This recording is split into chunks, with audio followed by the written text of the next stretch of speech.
Bueno, como les estaba diciendo entonces, acuérdense qué vacuna cubría esta enfermedad. Vamos a guardarnos las preguntas para el final, ¿sí? Entonces, a esta enfermedad, que sería perdón, que sería la difteria, la va a cubrir la vacuna pentavalente. Esta, como habíamos mencionado igual en los anteriores temas que vimos de lo que son Clostridium tetani, Haemophilus influenzae tipo B. Habíamos visto también que cubre lo que es la coqueluche, que es causada por la Bordetella pertussis. Y bueno, en este caso es la cuarta enfermedad bacteriana que estamos viendo que cubre esta vacuna, que es la difteria causada por la Corynebacterium diphtheriae. Entonces, esa vacuna se va a hacer cargo de cubrir esta enfermedad. ¿Y qué otras enfermedades cubre? Pues los que acabamos de mencionar. La difteria, que es lo que estamos viendo ahora, el tétanos, que es causado por un bacilo gram positivo formador de esporas, como es de la familia Clostridium. En este caso sería Clostridium tetani. Luego coqueluche, que es causado por la Bordetella pertussis, que causa la tosferina. Y su fase más característica, que justamente se denomina así la tos de característica coqueluche, que es una tos extenuante. Luego está la hepatitis B, que esta es una enfermedad viral, esa no la vamos a ver ahora.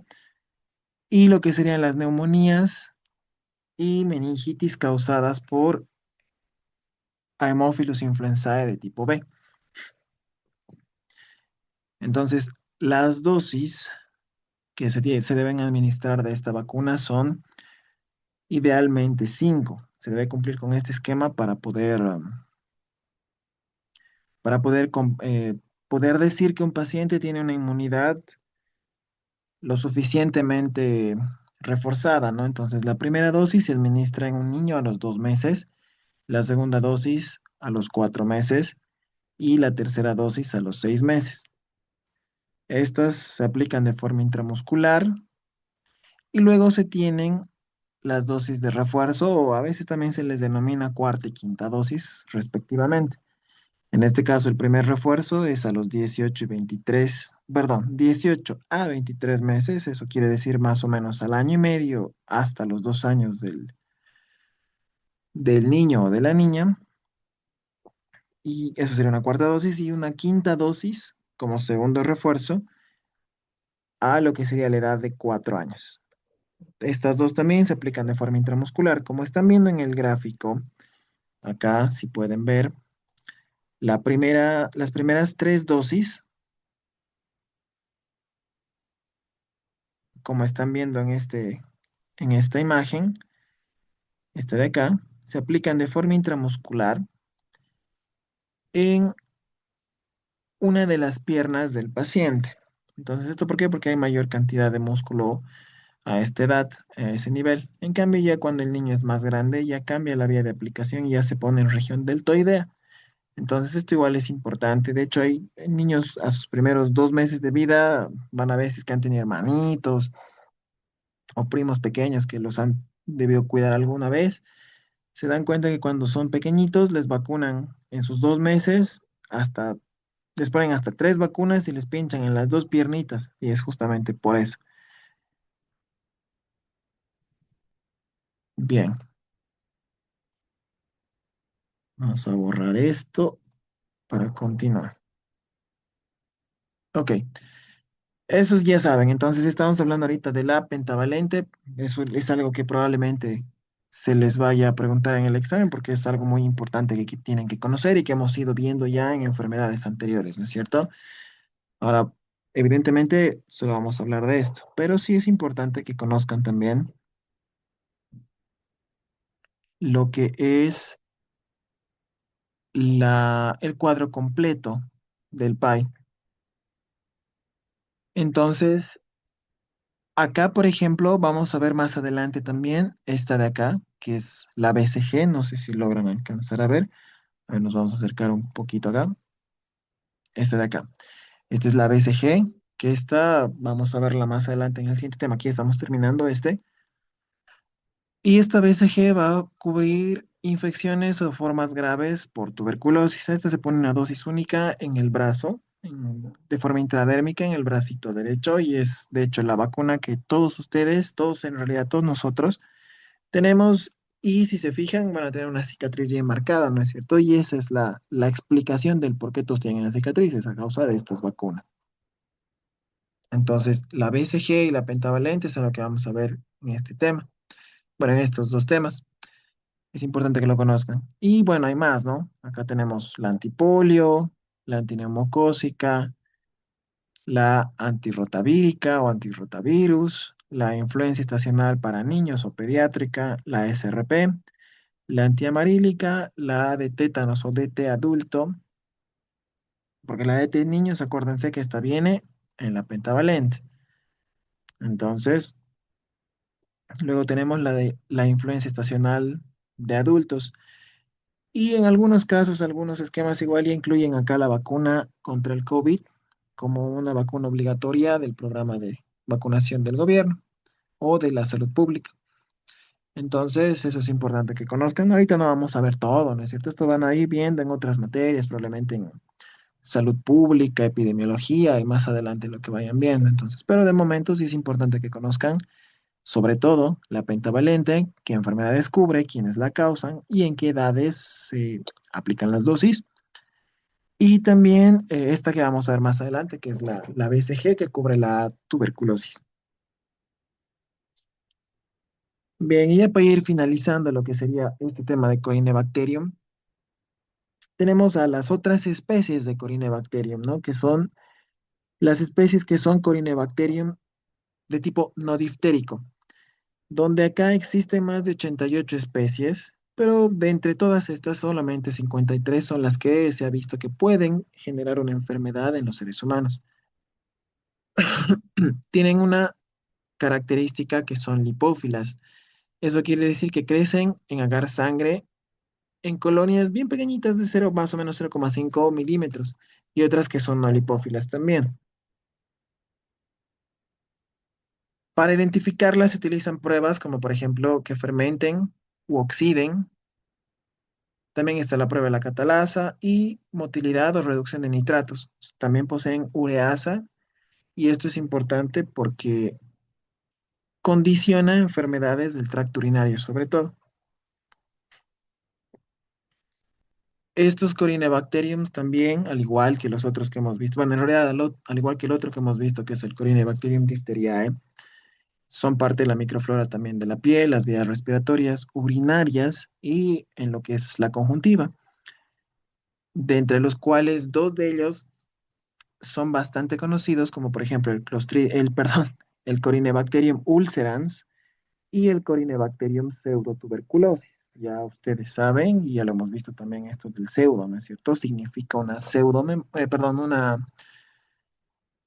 algo falso, algo que no es lo que dice. Entonces, en este caso, tuberculosis es algo similar a la tuberculosis, es una falsa tuberculosis.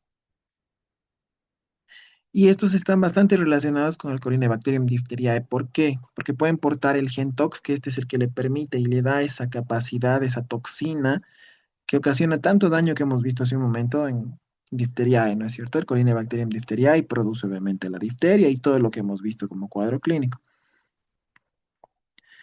Luego está que el Corynebacterium ulcerans toxigénico, es decir, que presenta esta toxina, puede causar una enfermedad muy similar a la difteria, por obvias razones. Tiene la toxina que provoca esto, entonces va a similar el cuadro clínico. Luego está el pseudotuberculosis, que es una enfermedad que por su nombre, como le indica, va a provocar un cuadro muy similar a la tuberculosis, pero no lo es. Entonces, algo beneficioso de esto es que rara vez va a afectar a humanos. Entonces, afecta a otro tipo de microorganismos de animales, sí, pero rara vez a los humanos. Y se ha visto también en algunos estudios, algunas bibliografías, que puede que algunos animales domésticos estén empezando a funcionar como reservorio del Corynebacterium ulcerans, pero bueno, todavía no se ha dicho nada, no, no hay una última palabra que digan sí, evidentemente son portadores, así que, pero bueno, es importante también conocer esto que también el libro nos menciona.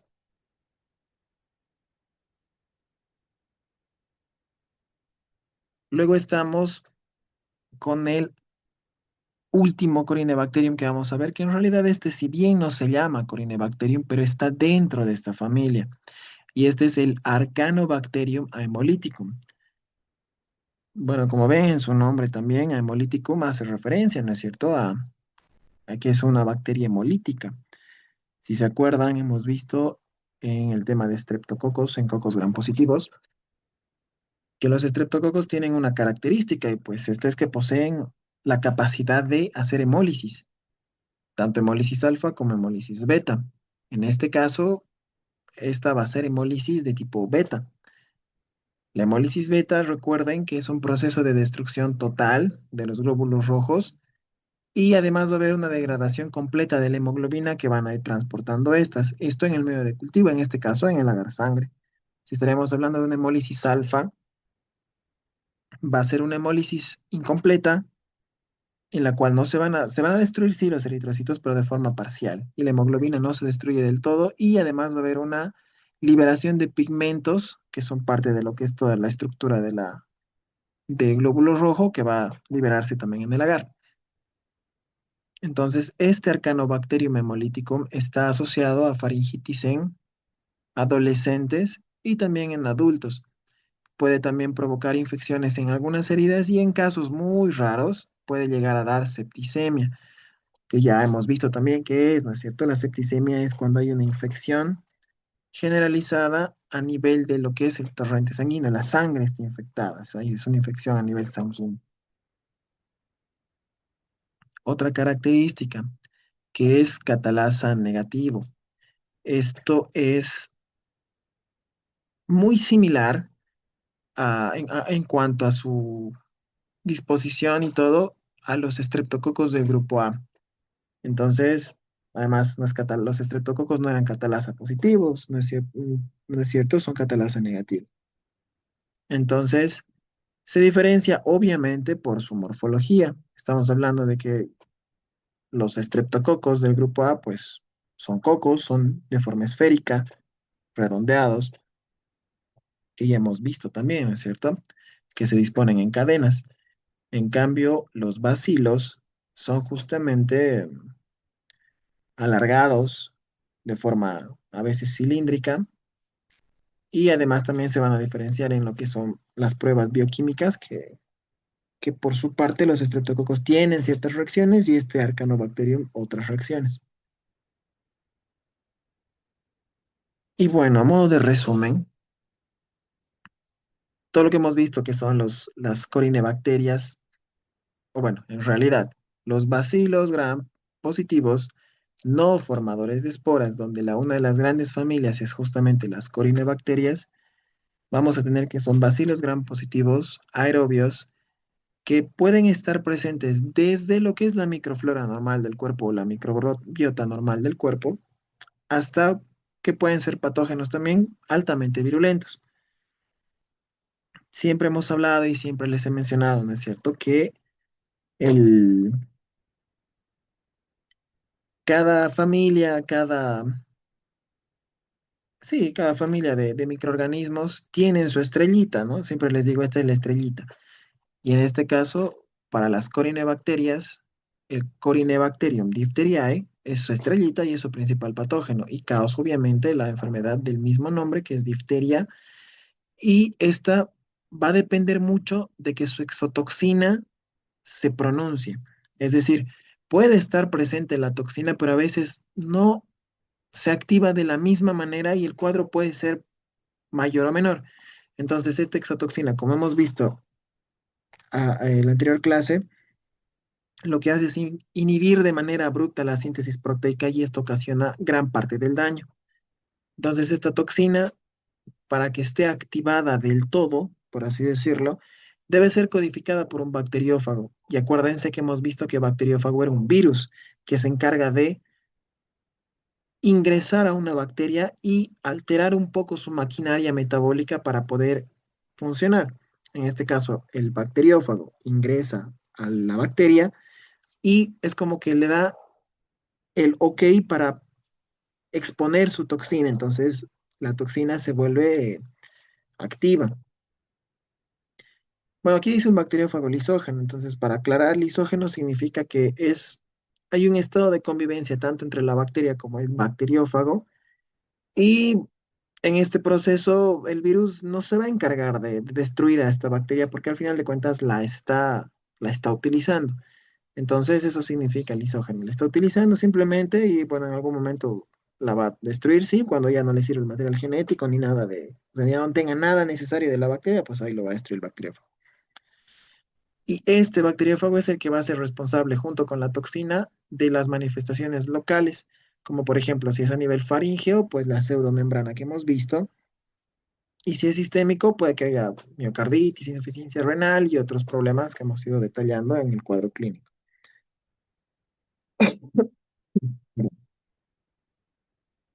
En países desarrollados, o bueno, en países grandes como generalmente conocemos, ¿no? Europa, Estados Unidos y demás, la difteria es rara, o es rara de ver, es extraño que se manifieste en casos. ¿Y esto por qué? Porque se traduce en que sus gobiernos y su sistema de salud tiene un gran impacto. Esto quiere decir que sus vacunaciones, tanto vacunaciones primarias como los refuerzos a lo largo de sus años que requieren, son muy bien controlados y son muy bien promovidos por sus sistemas de salud. Entonces, esto puede condicionar que se controle la enfermedad. Alguna vez se ha visto, y de hecho, si leen en su libro, les habla de un brote epidémico, si mal no recuerdo, en Rusia, que les dice justamente, si bien es un país desarrollado y todo, pero por algún motivo hubo un desfase entre los habitantes y el gobierno que no hicieron una vacunación en un determinado lapso de tiempo. Y esto hizo que obviamente poco a poco se vayan dando casos y casos y se fue haciendo un estudio en el cual se determinó la causa y la causa era justamente que los pacientes no habían sido vacunados contra esta bacteria y pues por eso se enfermaron. Y bueno, estas son las imágenes, otras imágenes que tenía que mostrarles. Aquí está la fase inicial y lo mismo acá que está ya cerrando un poco la vía aérea. Aquí tenemos unas amígdalas hipertrofiadas y así es como se ve, ¿no? El microscopio y por eso se le da la denominación de letras chinas por estas disposiciones extrañas que tiene. Y este es el test de ELEC, que es una prueba bioquímica para determinar la presencia de la toxina mediante anticuerpos. Y bueno, esto es lo mismo. Ok, entonces ahorita vamos a pasar a lo que es el tema de micobacterias. Deme un momentito.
Bien, vamos a continuar ahora con lo que son las micobacterias.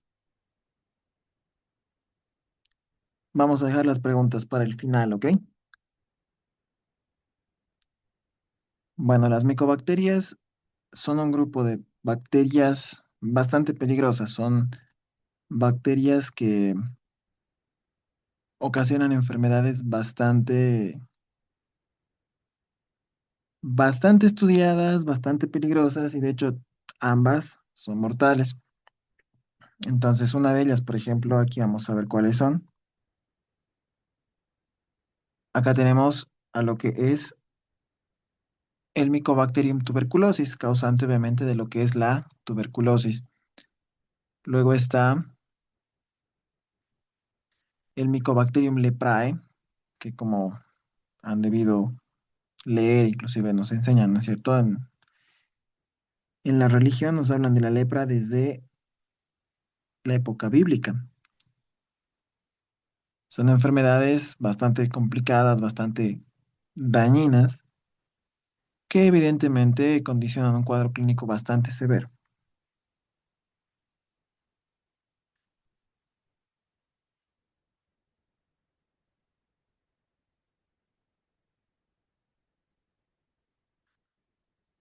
Este género de bacterias o microorganismos, que son las micobacterias, se caracterizan por ser bacilos ácido alcohol resistentes. ¿Qué significa esto? Que son unas bacterias que en su envoltura, en su composición, tienen gran cantidad de ácidos grasos, lípidos, que hace que tengan una gran resistencia a ciertos elementos, como por ejemplo el alcohol ácido. Cuando, por ejemplo, ustedes han hecho en la clase práctica,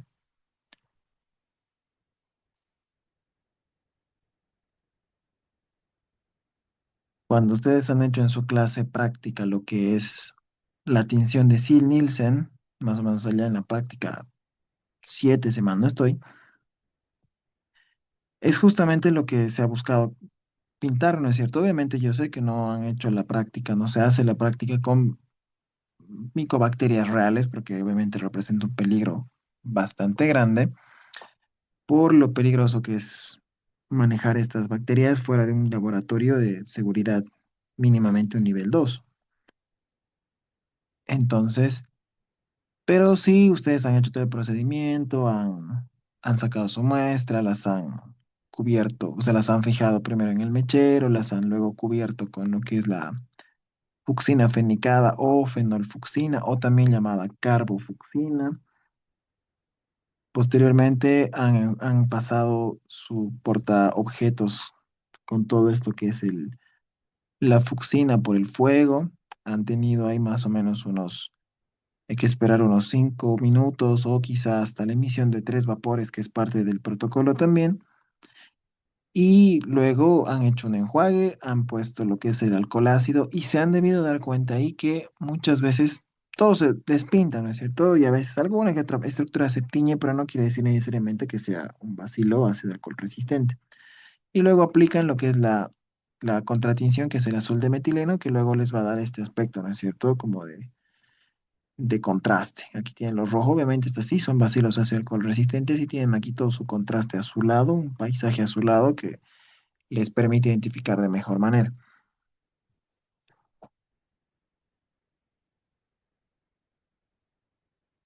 Esta bacteria pertenece a lo que es la familia Mycobacteriaceae del orden actinomycetales y es una bacteria aerobia fina.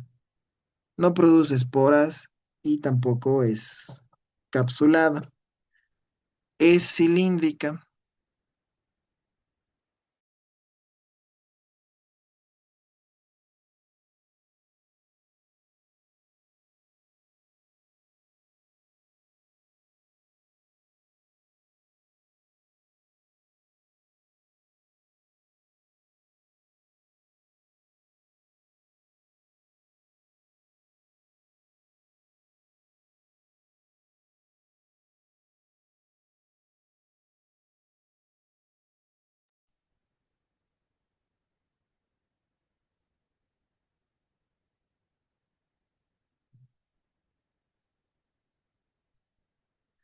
Bueno, les decía que es una bacteria que no produce esporas, no tiene cápsula y es cilíndrica, es un bacilo por algo, ¿no? Su tamaño es aproximadamente 0,5 a 3 micras. El microorganismo como tal, a diferencia de las bacterias gram positivas y gram negativas que han visto en todo este tiempo, que son fácilmente teñidas con la tinción de gram, estas no presentan una coloración tan sencilla como las gram positivas y gram negativas. Como les mencioné hace un momento, están compuestas por una pared bastante compleja en el sentido de No es solo peptidoglucanos, lipopolisacáridos y cosas así que hemos visto en las bacterias, tanto cocos como bacilos gram positivos. Esta está compuesta en su mayoría por ácidos micólicos. Estos ácidos micólicos, si se fijan acá en el diagrama, están más o menos ubicados como que a la mitad, un poquito más encima de la mitad de lo que es el componente de la pared. Entonces, todo esto que está encima tiene que ser primero ligeramente emulsificado para que pueda penetrar el colorante. En este caso, lo que les mencionaba que es la fucsina fenicada. Para eso es que se hace ese procedimiento que ustedes han hecho en su práctica, donde ponen al fuego, ¿no es cierto? Y van viendo que se emiten vapores y eso quiere decir que está derritiendo. Hagan de cuenta que es como a modo de una cera, como una especie de capa de una parafina, de vela y demás, que va a ir emulsionando y luego recién va a ir ingresando el colorante. Entonces, eh, una vez que se pinta este ácido micólico, es lo que sí nos va a dar la certeza de que estamos, ¿no?, ante esta bacteria. En cuanto a sus mecanismos de virulencia o los factores de virulencia que generalmente solemos hablar, tenemos a este LAM, o también conocido como glucolípido de unión amanosa, que va a permitir la adherencia de estas bacterias a lo que son los macrófagos. Se supone que los macrófagos son de entre las primeras líneas de defensa del cuerpo, ¿no es cierto?, a nivel respuesta inmunitaria. En este sentido, son tan inteligentes estas bacterias que lo que hacen es adherirse, pegarse y evitar ser comidas básicamente por el macrófago. Al pegarse, poco a poco van ingresando dentro del macrófago y de esta manera, ¿qué es lo que van a hacer? Evadir la respuesta inmunitaria. La respuesta inmunitaria no va a ir a atacar a nuestras propias células, ¿no es cierto? Entonces, al ponerse dentro de una célula que es el macrófago, va a poder evadir fácilmente la respuesta inmune. Además, ciertos mecanismos citotóxicos que tiene el sistema inmunitario también se ven fácilmente evadidos justamente por esta bacteria. Dentro de otros mecanismos de virulencia tenemos el complejo antigénico 85, que este va a unir la fibronectina. Entonces, el tiempo de generación para que todos estos mecanismos de virulencia sean activados es relativamente lento. Esto hace que la respuesta inmunitaria sea escasa, la reconozca tarde. Eso ocasiona, obviamente, como cuando hemos hablado, por ejemplo, de ciertas patologías que su tiempo de incubación es largo, obviamente va a hacer que no nos percatemos a tiempo de que estamos con una enfermedad relativamente grave. Estos, estas micobacterias, como les dije al principio, tienen una estructura celular compleja, perdón, una estructura en la pared celular que es compleja. Entonces, como ven acá, tiene una concentración alta de lo que son lípidos, lo que obviamente les va a dar ciertas características que quizá las bacterias que hasta el momento hemos visto, ya sea estafilococos, estreptococos, neiserias, hemófilos y todo lo que hemos visto hasta el momento no tienen. Por ejemplo, la impermeabilidad a agentes, a algunos agentes antimicrobianos, resistencia a compuestos que sean de pHs diferenciados como ácido o alcalino. Además, también va a evitar que haya resistencia a la lisis que pueda ser mediada por el complemento. Acuérdense que hace tiempo les hablé del sistema de complemento, que es como una vía alternativa del sistema inmunitario, que es un asesino ciego. Solo mata porque tiene que matar, no le importa si es bueno o malo, pero mata. En este caso, también estas micobacterias se caracterizan por poder evadir también el sistema de complemento. Y hay un factor que en muchas bibliografías, e inclusive en algunos videos que a ustedes les gusta ver videos, eh, tienen, que es el factor cordón. Este factor cordón también es uno de los principales mecanismos de virulencia que presenta esta bacteria y su principal acción es inhibir la migración de los polimorfonucleares al sitio de la lesión. Ya hablando específicamente de la patología o la enfermedad que causa esta bacteria, vamos a tener que obviamente la tuberculosis es una infección, una enfermedad infecciosa bastante peligrosa, altamente contagiosa. Evidentemente es curable siempre y cuando se diagnostique a tiempo y se haga un tratamiento adecuado y obviamente completo. Ya cuando veamos tratamiento van a ver a qué me refiero con esto. La clínica suele ser variable, no todos los cuadros van a ser iguales. De hecho, eso es con toda patología. Difícilmente van a encontrar un cuadro similar en dos personas, por mucho que sea la misma enfermedad. Entonces, esta bacteria se manifiesta no solo a nivel pulmonar, también puede manifestarse en otros órganos. Por eso, como ven ahí, se compromete todos los órganos, pero obviamente los pulmones son los que principalmente se ven afectados. Siendo casos más raros, por ejemplo, tuberculosis ósea, puede haber tuberculosis en los huesos. Y obviamente, si estamos hablando de tuberculosis pulmonar, va a ser la forma más fácil de que ingrese el microorganismo y por tanto va a ser la principal fuente de contagio.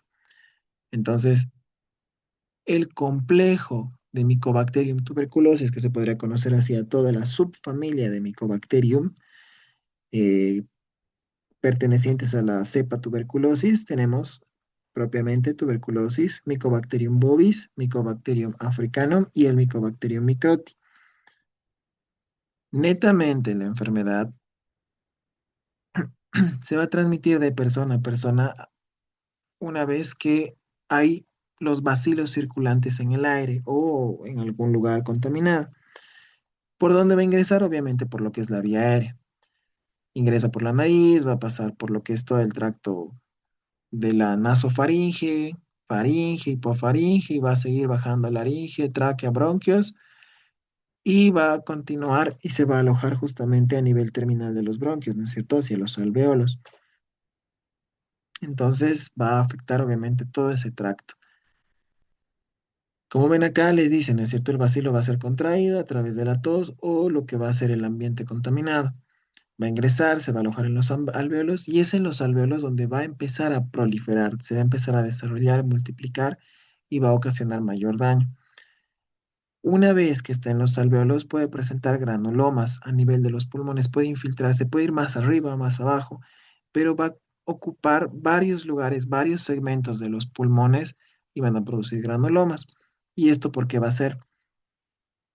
Porque el cuerpo va a tratar de eliminarlo, o sea, se va a dar tarde cuenta, obviamente, porque está dentro del macrófago, pero cuando se dé cuenta el cuerpo ya va a ser una reacción tardía, entonces va a ir a empezar a tratar de eliminar porciones del pulmón que están dañadas, pero obviamente eso es un daño irreversible, el pulmón no se va a regenerar. Entonces, ¿qué síntomas van a ustedes ir a buscar en estos pacientes? Tos persistente, generalmente casi siempre nos mencionan que es una tos más allá de los 15 días. Obviamente esto ya puede ser variable porque ahora hay cuadros respiratorios desde el COVID que son bastante variables, que pueden tener una tos de esta manera, pero siempre sigue siendo sospechoso de tuberculosis.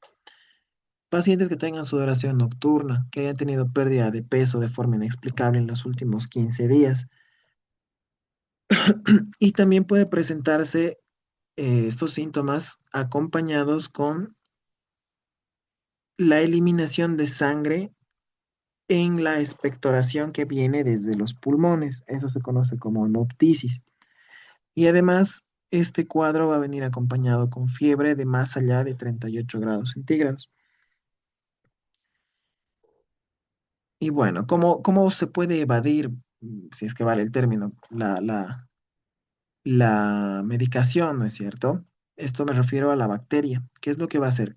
Va a infectar. Una vez que esté infectado el paciente, obviamente va a empezar su tratamiento, ¿no es cierto? Con medicamentos antituberculosos, sea cual sea la índole. El paciente puede reinfectarse. Y ustedes dirán, pero ¿cómo se va a reinfectar si está con tratamiento?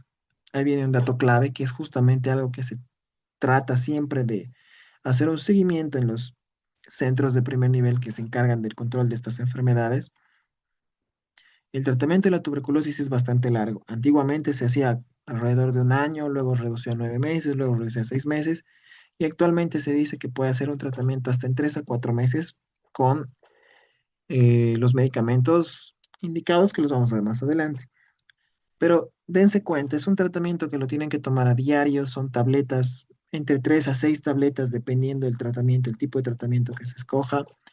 Se toman inclusive a veces hasta 3 veces al día. La mejor de las ocasiones se toma 2 veces al día y no te las dan las tabletas. Tú tienes que ir al centro de salud que estás asignado y tienes que tomarlas ahí. Entonces eso hace que los pacientes no se apeguen al tratamiento y en algún caso lo abandonan. Es por eso que acá dice el paciente deja el tratamiento y obviamente el- la bacteria ha logrado adquirir el conocimiento porque le hemos dado inicialmente, ¿no es cierto?, un tratamiento. Entonces le hemos dado información a esta bacteria del medicamento que le hemos dado y como no hemos terminado el tratamiento y no ha muerto esta bacteria, ha logrado asimilar los componentes de ese medicamento y genera resistencia. Entonces va a volverse a multiplicar y los nuevos microorganismos o los nuevos bacilos que se multipliquen a nivel pulmonar van a desarrollarse ya con esta resistencia que ha sido creada por este abandono de tratamiento. Por tanto, va a ser mucho más difícil hacer lo que es el tratamiento cuando se quiera retomar. Cuando hablamos de la epidemiología, también hay que tener en cuenta que es una enfermedad que siempre ha sido muy problemática para la humanidad en general. Evidentemente es una enfermedad que casi siempre afecta más hacia lo que son países en vías de desarrollo, de condición económica baja, hacinamiento, lugares donde hay una extremada sobrepoblación y obviamente eso también condiciona bastante la forma que se manifiesta, ¿no? Como ven acá, les menciona, ¿no? Que se calcula más o menos que en el mundo hay 1.700 millones de habitantes que pueden estar infectados con esta enfermedad. El reservorio siempre va a ser obviamente un ser humano y este reservorio puede inclusive propiciar entre 8 a 10 millones nuevos de casos nuevos de esta enfermedad. Cada año van a morir aproximadamente 3 millones de personas gracias a esta patología. Y bueno, un, una alianza que se ha visto últimamente de esta bacteria que desde ya de por sí sola es peligrosa, se ha visto asociada en los últimos años con lo que es el virus de la inmunodeficiencia humana, es decir, el VIH, y esto termina de literalmente absorberle la vida al paciente porque es una combinación bastante problemática porque el paciente termina mucho más rápido con su vida de lo que cualquiera de las dos por sí sola lo haría.